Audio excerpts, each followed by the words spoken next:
Hello दोस्तों, स्वागत है आप सभी का आपके अपने यूट्यूब चैनल मैथफेल 24 में। तो आज हम लोग क्लास 10 की एक बहुत महत्वपूर्ण टॉपिक त्रिकोणमिति प्रारंभ करने वाले हैं। आइए इसमें देखते हैं कुछ प्रश्न।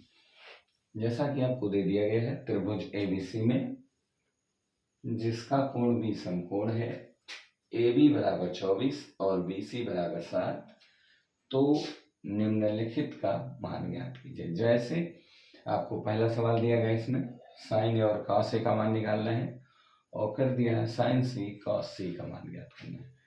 तो एक बात है, देखिएगा दोस्तों, यहाँ पर आपको कोण भी दे दिया गया है समकोण। तो सबसे पहले आप क्या करेंगे, त्रिभुज बनाएंगे।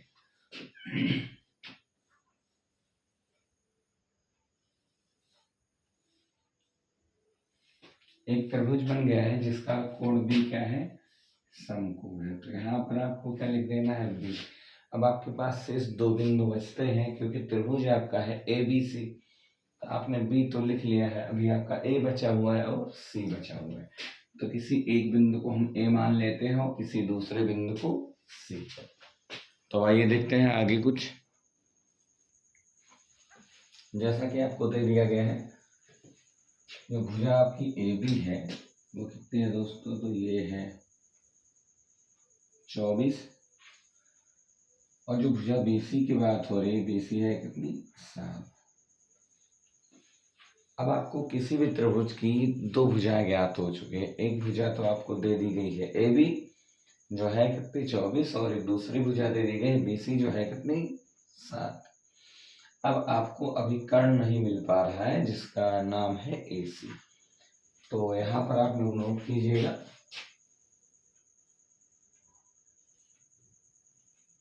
AB बराबर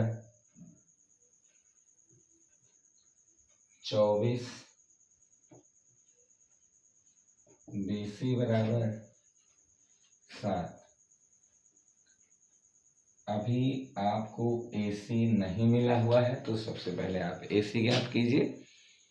अब यहाँ देखना है पाइथागोरस प्रमेय। पाइथागोरस जी ने क्या कहा था, किसी समकोण त्रिभुज की सबसे लंबी भुजा का वर्ग अन्य दो भुजाओं के वर्गों के योग के बराबर होता है।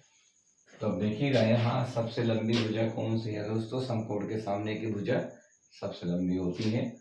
B के सामने कौन है, तो है AC। तो यहाँ आपको लिखना है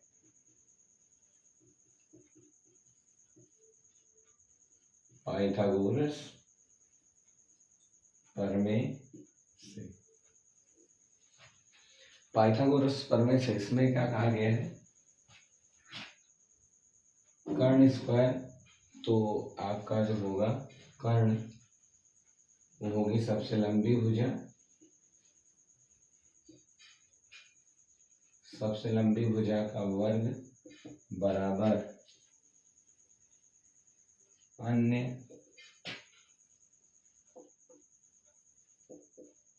दो भुजाओं के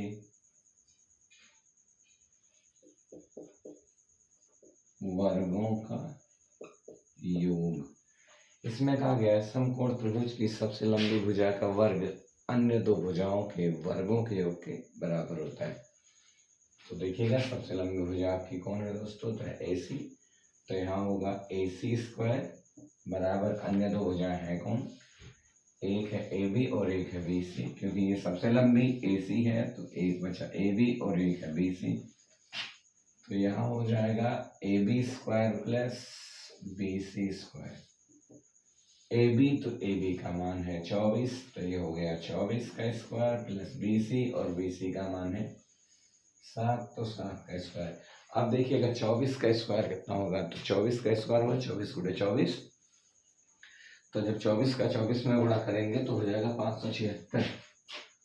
जैसे लिखा है 24 का स्क्वायर, पहले इकाई अंक का वर्ग कीजिए, 4 चौक 16 के 6 हासिला 1, तीनों का आपस में गुणा, 4 दूना 8, दूना 16 और 1 17 के साथ हासिला 1, 2 दूना 4, 4 और 1 हासिल 5।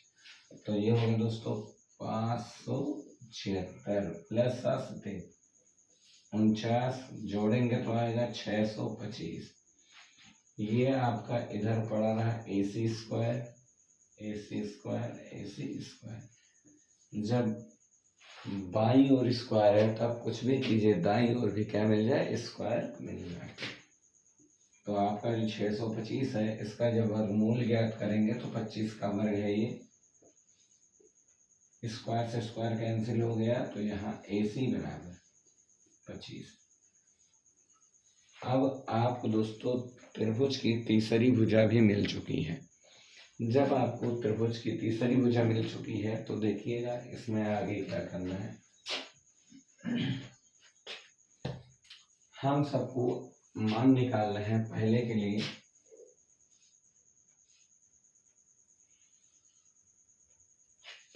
इसमें मान निकालना है साइन ए और कॉस ए का, अर्थात हम कोण ए के लिए चलेंगे तो कोण ए हमारा न्यून कोण होगा। अब अगर जब ए के लिए गए तो ए के सामने वाली भुजा लंब होगी और जो सबसे लंबी भुजा है वो तो कर्ण है ही, और जो तीसरी भुजा है वो क्या है, आधार है। अब ये देखिएगा इतना, अब आपको मान निकालना है पहला। साइन ए का सूत्र होता है लंब बटा कर्ण। आपको लंब पता ही है और लंब क्या दे दिया गया है, यहाँ पर देखिएगा न्यून कोण के सामने लंब है और जो आपका लंब है वो है BC। कर्ण क्या है, तो कर्ण तो दोस्तों है AC।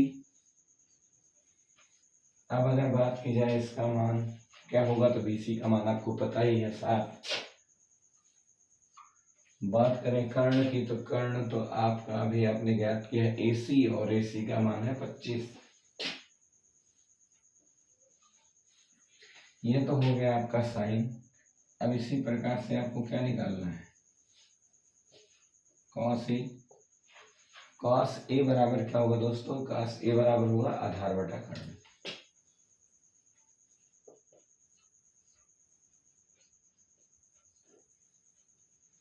जब कॉस ए का सूत्र आधार बटा कर्ण है, जैसा कि आपको इसके पहले के क्वेश्चनों में बताया भी गया है, आशा है कि आपको याद होना चाहिए अच्छे से।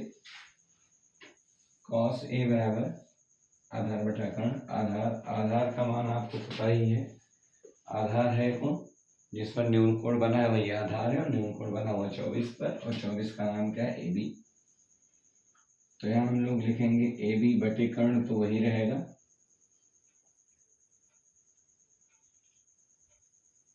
अतः AC। अब AB का मान भी पता है, AB का मान कितना है, 24 बटे में है AC, और AC का मान है 25। तो यही दोस्तों हो गया आपका आंसर।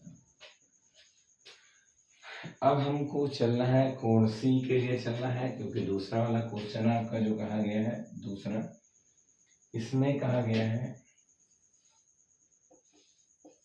Sign C।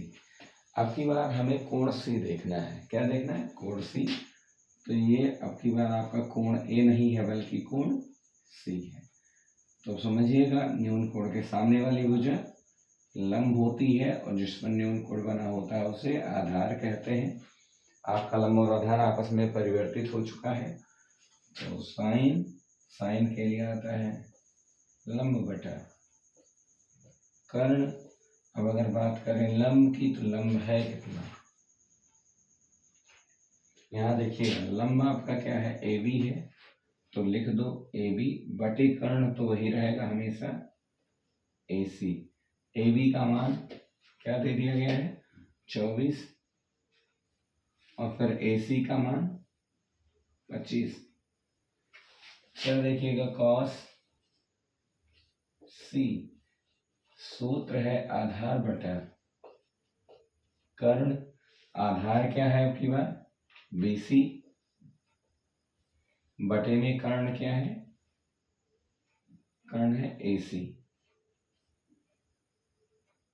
BC तो BC का मान आपको पता है 7, AC तो AC का मान पता है 25, जैसा कि यहाँ आपने याद किया था। यही आपका हो गया आंसर। तो इस तरीके से आप सारे प्रश्नों को हल कर सकते हैं और इसी प्रकार के सभी प्रश्न हैं और जितने भी प्रश्न हैं वो लगभग आपको लगवा दिए गए हैं। जो 1 2 4 बचे हैं उन्हें आप जरूर लगाएं, अभ्यास कीजिए अपना खुद। आपको अच्छे समझ में आया होगा। जो क्वेश्चन समझ में नहीं आया होगा तो आप कमेंट में जरूर बताएं। बस आज के लिए इतना ही। शुभ रात्रि, जय हिंद।